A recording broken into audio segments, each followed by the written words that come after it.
Today, I'll be showing you a simple way to unlock your phone's screen lock or password without losing any data. The best part? It's free and easy, even if you're not a tech expert. Before we begin, I'd like to mention a small disclaimer.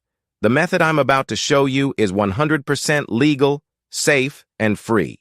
We won't use any type of hacking or illegal bypassing method to unlock your phone's screen lock.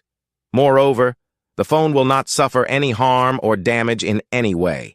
With that said, let's start. You can unlock your phone's screen lock or password using a special code. Here's how it works. First, tap on Emergency Call, then enter the code. This code is unique to each type of phone and is provided by the phone manufacturer. In this video, we're using a code that works specifically for the type of phone we're demonstrating. Now, let me show you how you can get the code.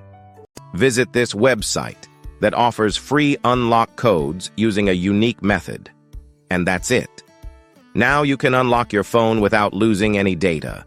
Until next time, take care, and I'll see you in the next video. Bye for now.